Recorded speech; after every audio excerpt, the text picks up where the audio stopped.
Gentlemen, this is your captain speaking. I have the only gun on board.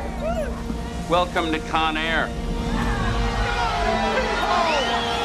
I think it's safe to say 96 and 97 were two pretty good years for Nicolas Cage. After trying to break into Alcatraz in The Rock the year previous to this, now all he's doing is trying to get home to his wife and daughter. Cameron Poe has just finished his prison term. Newly paroled, he's all set and ready to reunite with his wife and meet his daughter for the very first time. But when the prison transport plane he's travelling on is overrun by the inmates aboard, getting back to them both was getting harder by the minute.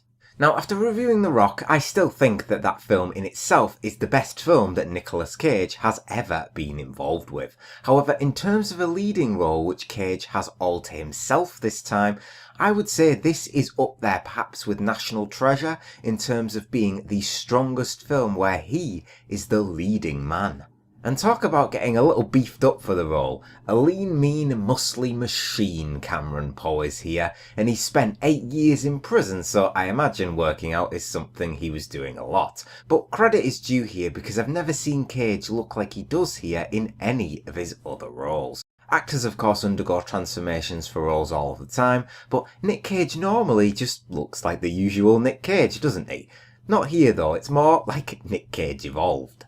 Now he's joined by John Cusack's Vince Larkin, who's almost as eager to see Poe return home as the man himself is. He was there to oversee the prisoner transfers, along with his stuck-up DEA pal Duncan Malloy. However, the pair got far more than they bargained for when they decided to put basically the entire array of noteworthy prisoners in the continent on the same goddamn plane. Can't say it's the brightest idea in the world to put a high number of dangerous prisoners on board the same flight. Some were even on death row, but we gotta have our movies somehow, don't we? And action is plentiful throughout. I'm a sucker for action movies, you know that, but Con Air is much better than your average one.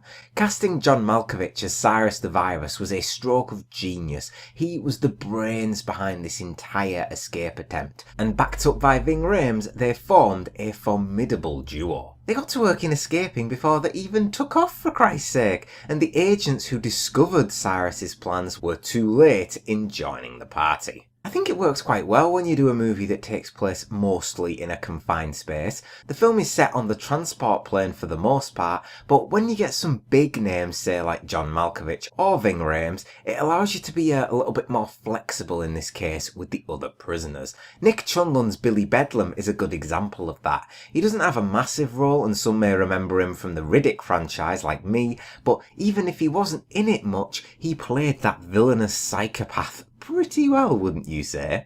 Now, no disrespect to him though, but Jesus, Steve Buscemi is one creepy son of a bitch when he wants to be. Killed 30 people? I can believe that. Committed those murders in some of the most horrific ways imaginable? Yeah, I can believe that too. And consider what I just said when I say he provides the most amusing moments in the film. Creeping out even the other hard-ass cons among him, he was another stroke of brilliance in the casting department, and he even got away scot-free at the end, it seems. Not exactly what people may have had in mind, but gambling your newly escaped life away in Vegas is one way to go about it. Donny Treasure also played a small role, but considering what he was, I can't say I was too disappointed to see him get his ass handed to him time after time by Poe. Then he was left hanging. Deserved, I think, is a good way of putting the outcome. Now, back to Cameron, he is just a badass. Put away for those 8 years after defending his wife, he would do anything to get back to her and his daughter, but as a former army ranger, he could not leave a fallen man behind. That, and he couldn't leave Guard Bishop to fend on her own. He was forced to delay his parole, stay on that plane to try and save both of their lives. Baby O, Poe's friend from prison, even took a bullet for him, and Cage's performance is easily one of the strongest pillars that Con Air has, and it shows that when Nick Cage gets it right, he damn well sure gives us a film to remember. Where you going? I'm gonna show you God does exist.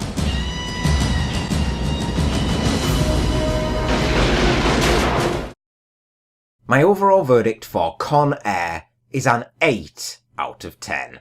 I really, really like Con Air. Like I said earlier, that's 2 crackers in 2 years for Nicolas Cage. Following up after The Rock, Con Air is more than your typical action movie fix. It is hella enjoyable and it is really entertaining. And at least for me, it helps that this film also sports one of my favourite music tracks with Sweet Home Alabama. A good choice, all things considered.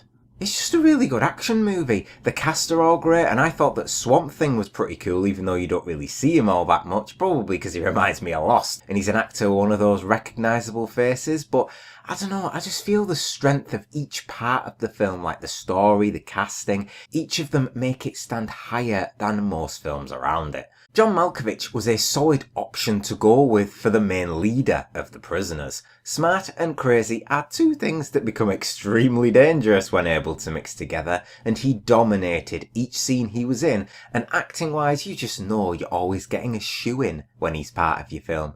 Now, there were plenty of enjoyable moments. The airstrip bit when the transfers are happening was a good one. When shit hit the fan at Lerner Airfield and the firefight erupted was another. And if I had to choose one bit, I just loved the ending segment. Seeing Cyrus threaten Poe's daughter was something he would not leave to chance. Seeing Cyrus fleeing the scene of the crash, he hunted that bastard down and made damn well sure he would not see the light of another day. Don't know where the hell that construction equipment came from, mind you. 1 second he's flying through an overhead bridge in Vegas, and the next he's smack in the middle of all that rubble of construction. The ending was also quite touching, and the music choice was spot on once again. Him laying eyes on his beautiful wife for the first time in years, seeing his daughter and keeping that bear just about intact, served to give a very heartwarming ending to the film. I know these sorts of films tend to end well normally for the main character, but in this case, I feel Cameron Poe was definitely deserving of it. So, what do you all think of Con Air? Do you agree with me that this is one of Nicolas Cage's best work where he is the sole leading star? And let me know your favourite convict from the film down in the comments. And as always, thank you very much for watching. Please leave a like, comment and subscribe if you enjoyed the review, and I'll see you on the next one.